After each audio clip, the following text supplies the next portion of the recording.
Le Da Fresh Morning, c'est 104.5 tonnes de bonne humeur. Tous les matins sur Urban FM.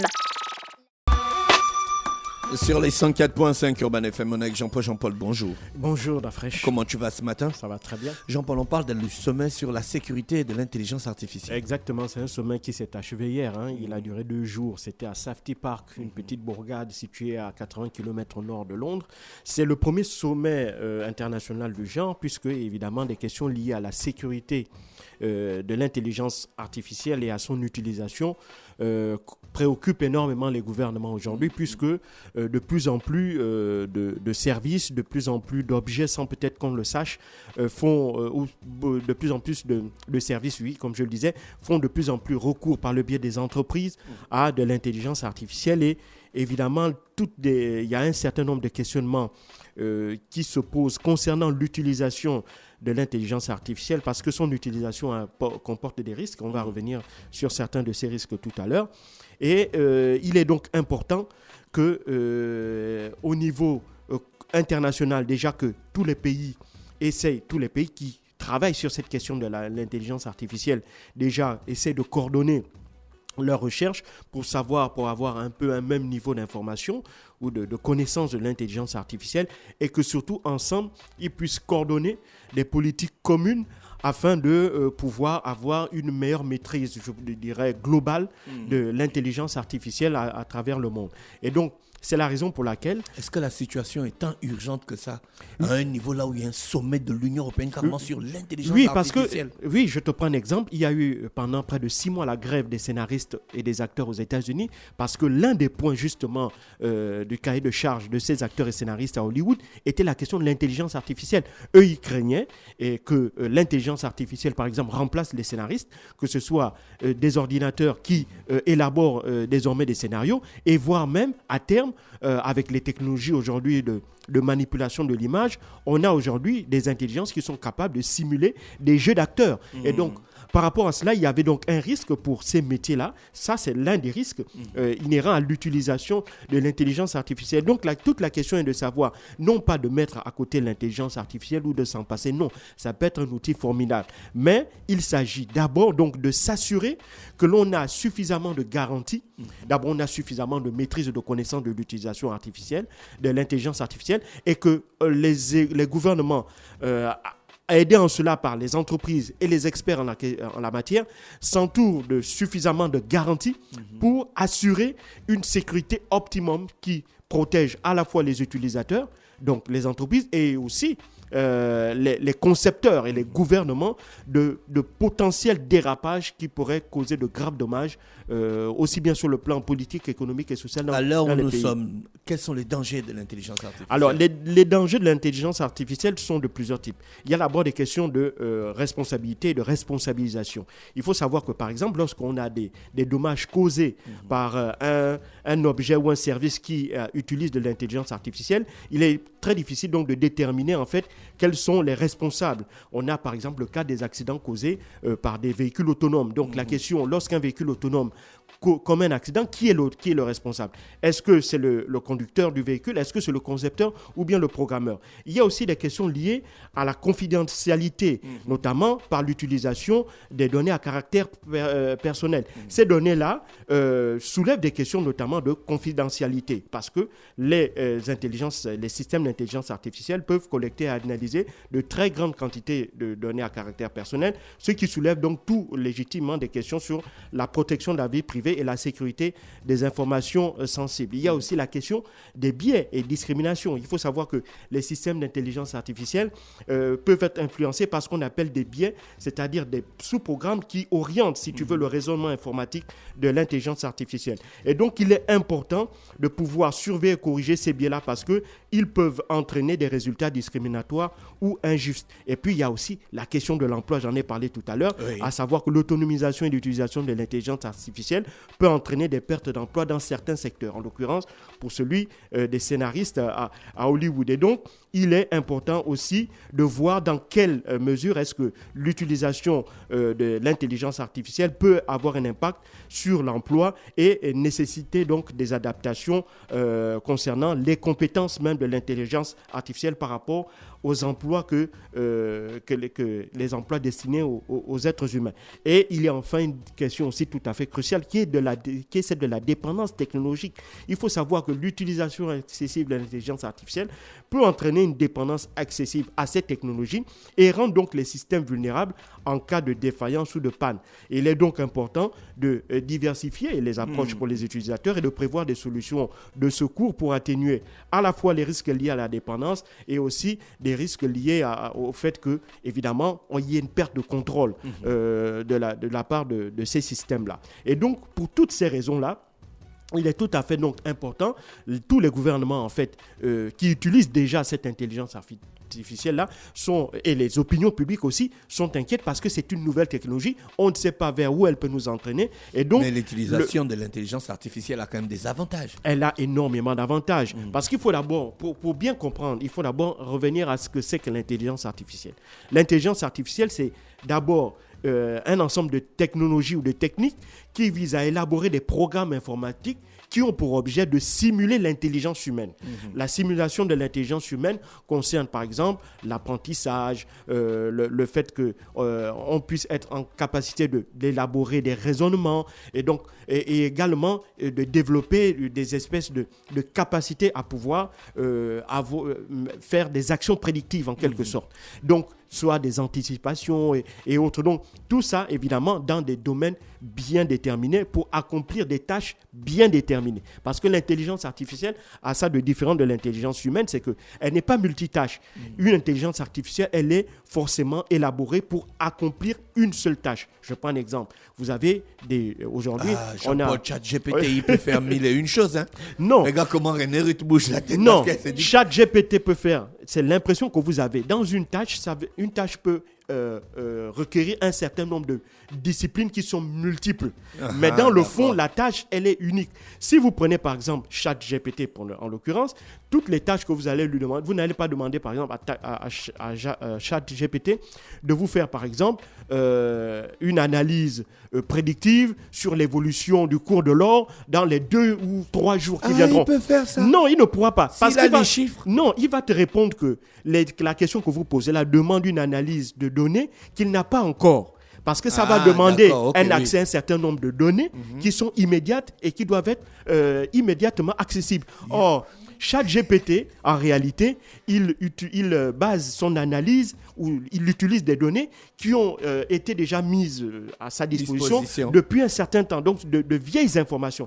Or, vous savez que dans le domaine informatique et surtout dans le domaine des data, on a une production continue et continue de data. Et donc, ça demande à la fois une grande capacité de stockage et d'accumulation de ces données. Et donc, pour la suite aussi, ça demande aussi une grande capacité d'analyse de ces données. Et ça prend du temps. C'est la raison pour laquelle ChatGPT a besoin d'une certaine période au-delà de laquelle, malheureusement, son analyse ne peut pas se faire puisqu'elle n'a pas encore accès à ces données-là. Et donc, c'est ça la différence. Or, pour l'intelligence humaine, si vous demandez à un homme aujourd'hui de vous faire une analyse prédictive du cours de l'or dans les 2 heures, il suffit de prendre les dernières informations et il fait une analyse. Et il peut vous faire une espèce de projection sur les 2 jours. Or, l'intelligence artificielle n'est pas capable de ça parce qu'elle n'a pas d'autres... elle a certes des algorithmes qui lui permettent d'analyser bien plus de données qu'un cerveau humain ne peut faire. Elle permet de faire des analyses sur des périodes bien plus longues que celles qu'un être humain puisse faire, mais ça reste relativement limité dans un certain domaine et pour l'accomplissement d'une tâche bien spécifique. Donc là, évidemment, si on reste dans ce domaine-là, l'intelligence artificielle est extrêmement utile aujourd'hui parce qu'on vit aussi dans un monde de plus en plus complexe et qui demande à chaque fois, pour des raisons, lorsqu'on veut faire de l'analyse, ça nécessite à chaque fois de prendre en compte des facteurs de plus en plus nombreux, variés et complexes. Donc tout ça fait que, évidemment, pour un cerveau humain, surtout quand on vit dans le monde de l'immédiateté, c'est-à-dire que quand on a un problème, il faut trouver une solution immédiate et il faut le résoudre maintenant. Et ça demande une analyse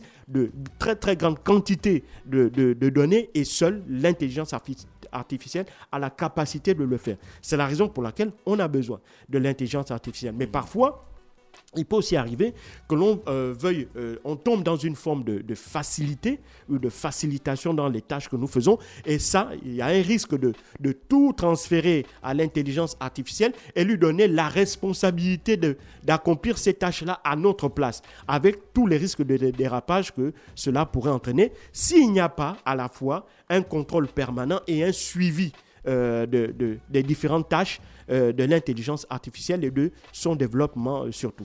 Est-ce que les pays africains prennent déjà conscience de la situation? Si les pays européens se rassemblent déjà pour parler de cette question, est-ce que les pays africains prennent déjà en considération cette question? Oui, les pays africains prennent en conscience cette problématique-là. Parce que, qu'on le veuille ou pas, l'Afrique est connectée au monde et l'Afrique subit, comme les changements climatiques, subira les effets liés à l'intelligence artificielle. Donc, c'est la raison pour laquelle il est important pour les gouvernements de déjà s'intéresser sur cette question-là et de voir comment est-ce que l'on peut réguler l'utilisation de l'intelligence artificielle sur le continent africain. Maintenant, est-ce que l'Afrique est présente à ce sommet? Non. Pourquoi? Parce que ça demande un tel niveau de compétence en matière technique et technologique que l'Afrique n'a pas malheureusement sur son sol. Parce que l'intelligence artificielle aujourd'hui, c'est ce qu'on pourrait dire, on dirait le level le plus haut en matière d'informatique aujourd'hui. Et malheureusement, nous n'avons ni les compétences, ni la technique, ni la technologie de l'intelligence artificielle sur le continent africain. Mais ça ne veut pas dire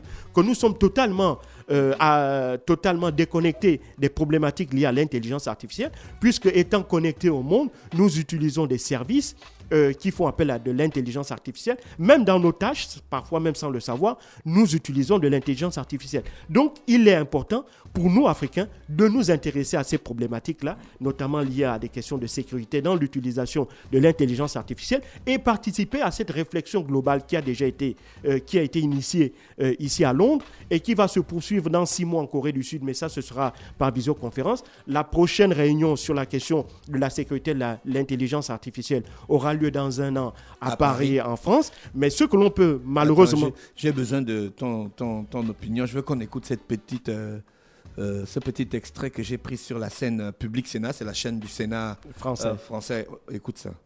Susceptible d'être menacé ou de devoir se transformer, si j'ai bien compris. Alors sans surprise, ce sont des métiers dit en col blanc, selon Erwan Tison, directeur de l'Institut Sapiens.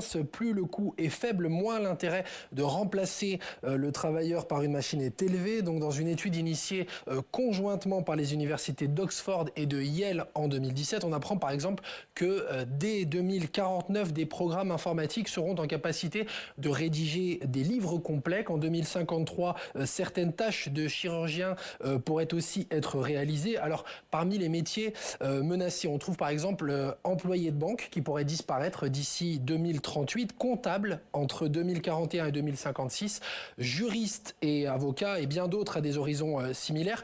Alors, il est difficile de savoir précisément combien de personnes cela concerne parce qu'il existe différentes estimations. Alors, on peut prendre les optimistes comme celle du Forum économique mondial qui prévoit que l'intelligence artificielle pourrait créer à horizon 2027, c'est demain, près de 69 millions de postes de travail, mais en détruirait en revanche 83, soit une perte sèche de 14 millions d'emplois. Jean-Paul, c'est chaud, hein? Mais c'est normal. Moi, je dis toujours aux gens que nouvelles technologies, nouveaux emplois, nouvelles perspectives. Et donc, le monde de l'emploi est en changement perpétuel. Moi, je vous prends un exemple au Gabon. Il y a des métiers qui ont disparu. Les téléboutiques, ça existe encore. Oh, c'est rare quand même. Non, ça n'existe plus. Dès lors qu'on a eu des téléphones portables qui sont devenus accessibles pour l'ensemble des utilisateurs, donc les gens n'ont plus besoin d'utiliser des téléboutiques. Aujourd'hui, ça n'existe plus. On n'a pas besoin d'aller dans une cabine pour lancer un coup de fil. Ça, c'est un métier qui a disparu aujourd'hui. Vous avez, par exemple, en Europe, au début du siècle, on avait des métiers de gens, par exemple, qui allumaient les réverbères. Eh bien, les réverbères, ça n'existe plus. C'était l'ancêtre du lampadaire. Avant, il y avait des métiers dans la manufacture, dans l'automobile, notamment des métiers de soudeur. Dans l'industrie automobile, il n'y a plus de métier, il n'y a plus de soudeur. La plupart des soudures ou des découpages des pièces métalliques qui vont ensuite être utilisées à la fabrication des automobiles sont faites par des machines aujourd'hui. On parle de l'autonomisation, mais l'automatisation des tâches, ce n'est pas quelque chose qui est nouveau, c'est quelque chose qui date des années 80. Mais à chaque fois, et ça, il y a une université, Johns Hopkins, qui avait fait des études très intéressantes là-dessus.